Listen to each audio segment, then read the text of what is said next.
Hello दोस्तों। तो जैसा कि आप सभी को पता ही होगा कि transformers rise of the beast अगले साल आने वाली है, लेकिन इस मूवी के बारे में लोगों को ज़्यादा पता नहीं है। तो आज की इस वीडियो में मैं आपको बताऊंगा transformers rise of the beast movie के बारे में कुछ डिटेल्स। तो चलिए इस वीडियो को शुरू करते हैं। तो दोस्तों, जैसा कि आपको पता ही होगा कि ट्रांसफॉर्मर्स की सीरीज़ में ओरिजिनल 5 मूवी आई थी जिसको कि माइकल बे ने डायरेक्ट किया था। लेकिन इन मूवीज़ के साथ प्रॉब्लम ये थी कि इन मूवीज़ को क्रिटिक्स की तरफ से बहुत ही ख़राब रेटिंग मिली है। लेकिन इतनी रेटिंग होने के बावजूद इन मूवीज़ ने बॉक्स ऑफिस पे अच्छी कमाई करी। यहाँ तक कि transformers 3 dark of the moon ने बॉक्स ऑफिस पे $1 बिलियन से भी ज़्यादा की कमाई करी। और आप खुद सोच के देख सकते हैं दोस्तों, इतनी ख़राब रेटिंग होने के बावजूद ट्रांसफॉर्मर्स की मूवीज़ $1 बिलियन तक पहुँच पा रही है। तो अगर एक अच्छी सी मूवी बना के रिलीज़ कर दी गई तो वो मूवी तो रिकॉर्ड ही तोड़ देगी। लेकिन दोस्तों, उसके बाद ये हुआ कि ट्रांसफॉर्मर्स की जो लास्ट मूवी आई थी द लास्ट नाइट, उसका बॉक्स ऑफिस रिस्पांस बहुत ही ज़्यादा ख़राब था। और अगर हम उसकी रेटिंग पे नज़र डालें तो उसको बहुत ही ख़राब रेटिंग मिली थी, इसलिए ट्रांसफॉर्मर्स की सीरीज़ को होल्ड पे डाल दिया।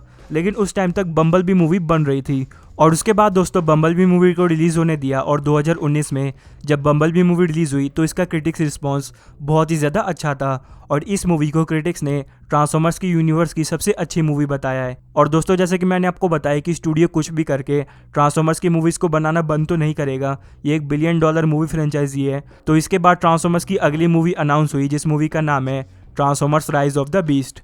तो अब हम इसी के बारे में बात करने वाले हैं। तो दोस्तों, transformers rise of the beast के बारे में जानने के लिए हमें ट्रांसफॉर्मर्स के पुराने शोज़ पे नज़र डालनी होगी। ट्रांसफॉर्मर्स का सबसे पहला शो आया था 1984 में, जिसे कि द ट्रांसफॉर्मर्स के नाम से रिलीज़ किया गया था।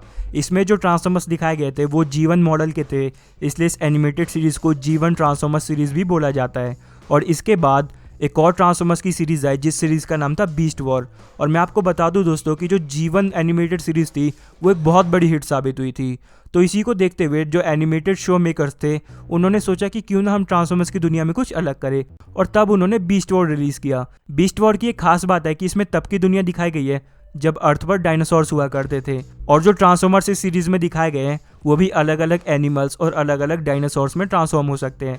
यहाँ पे अगर हम बात करें ऑप्टिमस प्राइम की तो उसका नाम चेंज करके ऑप्टिमस प्राइमल कर दिया गया है, जो कि एक गोरिल्ले में बदल सकता है। और जो मेगाट्रॉन है बीस्ट वॉर का, वो असल में एक बड़े से टीरेक्स डायनासोर में बदल सकता है।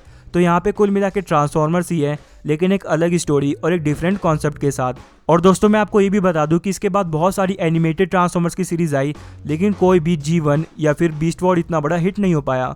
बहुत सारी सीरीज़ जैसे कि ट्रांसफॉर्मर्स एनिमेटेड नाम से एक आई बीस्ट मशीन नाम से, एक आई अर्माडा नाम से, एक आई ट्रांसफॉर्मर्स साइबरट्रॉन और दूसरी रोबोट इन डिस्गाइज।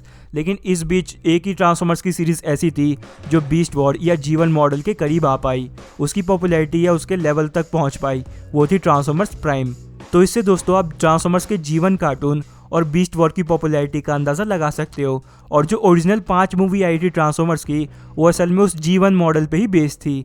और इसीलिए मेकर्स ने सोचा कि ट्रांसफॉर्मर्स जीवन मॉडल के बाद जो सबसे पॉपुलर कार्टून था वो था बीस्ट वॉर, तो क्यों ना बीस्ट वॉर पे कुछ बनाया जाए। और जैसे कि मैंने आपको बताया था दोस्तों कि बीस्ट वॉर में तब की दुनिया दिखाई गई है जब अर्थ पे ट्रांसफॉर्मर्स रहा करते थे।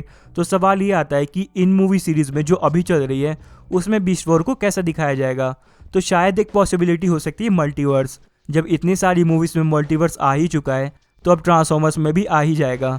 ऐसा हो सकता है कि मल्टीवर्स की मदद से जो बीस्ट वॉर के ट्रांसफॉर्मर्स है वो जीवन मॉडल वाले ट्रांसफॉर्मर्स की दुनिया में आ जाएंगे। और सेम ऐसा ही कुछ हमने स्पाइडरमैन नो वे होम में भी देखा था, जहाँ पे स्पाइडरमैन के 3 वर्जन एक ही यूनिवर्स में आ जाते हैं और उसके साथ साथ विलन भी आ जाते हैं।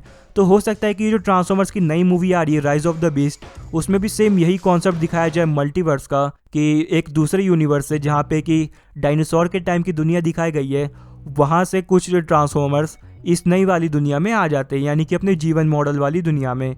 और उसके साथ साथ विलन्स भी आते हैं। तो उन्हीं के बीच की जो फाइट है वो हमें हो सकता है इस मूवी में दिखाई जाए। लेकिन अभी तक क्योंकि इसका ट्रेलर नहीं आया है और ना ही कोई टीज़र आया और ना ही कोई हिंट दिया गया है, तो मैं कंफर्म तो नहीं कह सकता, ये सिर्फ एक फ़ैन थ्योरी है। और दोस्तों, जैसे कि इस मूवी के टाइटल से ही पता चल रहा है राइज ऑफ द बीस्ट, तो हो सकता है कि इस मूवी में पूरी कहानी ना दिखाई जाए।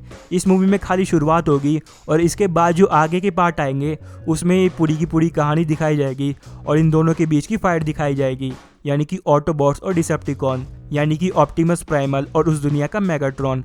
और मैं आपको ये भी बता दूं दोस्तों कि राइज ऑफ द बीस्ट को माइकल बे डायरेक्ट नहीं कर रहे, उनको इस मूवी से हटा दिया गया है और अब इस मूवी को डायरेक्ट कर रहे हैं स्टीवन कैपेल जूनियर, जिन्होंने इससे पहले क्रीड मूवी बनाई थी। और मैं आपको ये भी बता दूं दोस्तों कि माइकल बे को इस मूवी से पूरी तरीके से नहीं हटाया गया है, वो एज ए एग्जीक्यूटिव प्रोड्यूसर इस मूवी में अभी भी काम करेंगे। तो हो ना हो ये मूवी बहुत ही ज़्यादा मज़ेदार होने वाली है। ये मूवी अगले साल जून में आएगी और मैं तो इस मूवी के लिए बहुत ही ज़्यादा एक्साइटेड हूँ। तो अब बस इस वीडियो में इतना ही। अब अगर आपको वीडियो पसंद आई तो इसे लाइक करें और मेरे चैनल को सब्सक्राइब करके बेल आइकन को प्रेस कर दीजिएगा। Thanks for watching this video. मिलते हैं आपसे अगली वीडियो में, तब तक के लिए बाय।